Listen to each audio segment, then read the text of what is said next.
Global warming. Global warming is a long-term increase in Earth's land, atmosphere, and ocean temperature, primarily driven by human activity like bringing fossil fuel and oil, gas, and deforestation. This action is increasing greenhouse gas CO2, which trap hurt, resulting in rising sea level, heating ice cap, and extra wealth. Thank you, sir. आगे की जानकारी में Good afternoon, sir. My name is Adnan Kumar. I am studying class 6. My topic is global warming and greenhouse effects.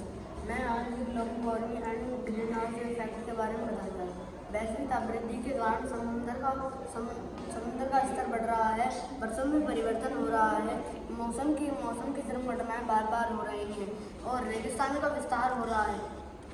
वैश्विक तापमान का मुख्य कारण carbon dioxide, CO2 और मीथेन CH4 जैसी बहुत बढ़िया। Good afternoon, sir. My name is Kumar. My topic is layers of the earth is composed of four main layers: the circular, the continental, the equatorial, and the solid crust. 70 kilometers. The outermost layer is light density divided into the thick layer and the thickest layer. Mantle. 70 kilometers by 2,890 kilometers. Our thickest layer composed of hot, solid to viscous liquid. Plate tectonic. Outermost. 2,890 kilometers by 5,150 kilometers. Liquid layer of iron and nickel movement in Earth's magnetic field. Inner core. 5,150 kilometers by 6,370 kilometers. A solid layer of spare iron and nickel solid due to as hot as the sun. Thank you. Good afternoon sir. My name is Omkriti. आज मैं आपको प्रत्येक संरचनाओं के बारे में बताने जा रहा हूँ। इसमें मुख्य रूप से 4 परतें होती हैं। पहली परत भूपट्टी, जिसे इंग्लिश में क्रस्ट बोलते हैं। भूपट्टी पर हम रहते हैं। इसमें नदी, पहाड़, समुद्र, जीव जंतु और आदि चीज़ें शामिल होती हैं। इसकी लंबाई 70 किलोमीटर होती है। दूसरा मेंटल, हम इसे हिंदी में प्रवार कहते हैं। यह भूपट्टी के नीचे की परत होती है। यह परत बहुत मोटी रहती है। यह अत्यधिक गर्मी और चट्टानों के कारण पिघली अवस्था में मैग्मा बन जाती है। इसकी लंबाई 2890 किलोमीटर होती है। तीसरा आउटर कोर, हम इसे हिंदी में बाहरी कोर कहते हैं। यह हिस्सा मुख्य रूप से तरल लोहे और निकल से बना हुआ है। इसकी लंबाई 5150 किलोमीटर होती है। चौथा इनर कोर, हम इसे हिंदी में आंतरिक कोर कहते हैं। यह हिस्सा मुख्य रूप से एक ठोस लोहे की गेंद जैसा होता है। यह अत्यधिक दबाव के कारण ऐसा होता है। इसकी लंबाई 6370 किलोमीटर होती है। धन्यवाद। जी साहब बताइए।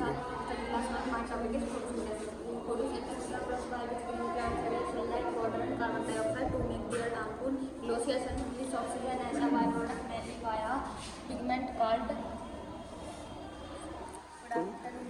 बोलते रहो। फोटोसिंथेसिस। जिस क्रिया में पौधे बहुत सी क्रिया करते हैं उन्हें रेडिएशन कहते हैं। कार्बन डाइऑक्साइड CO2 के पौधे क्रिया करते हैं।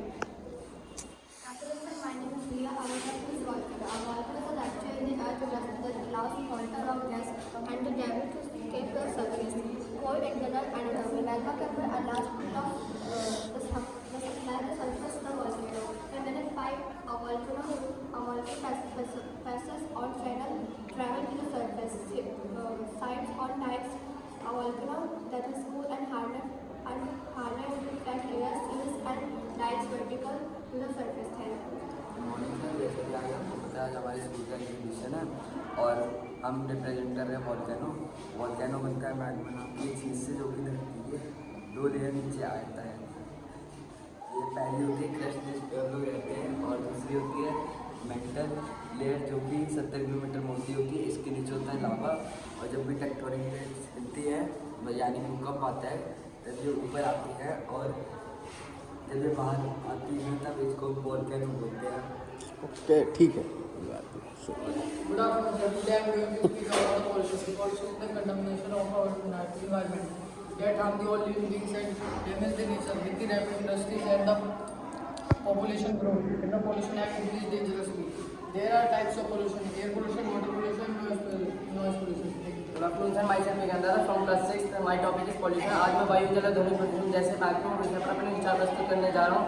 प्रदूषण आज हमारे पर्यावरण और स्वास्थ्य के लिए गंभीर खतरा बन चुका है। वायु प्रदूषण मुख्य रूप से वाहनों के धुएं, कारखानों में गैस और कचरा जलाने से होता है, जिससे अस्थमा, एलर्जी और सांस से जुड़ी कई बीमारियां बढ़ती हैं।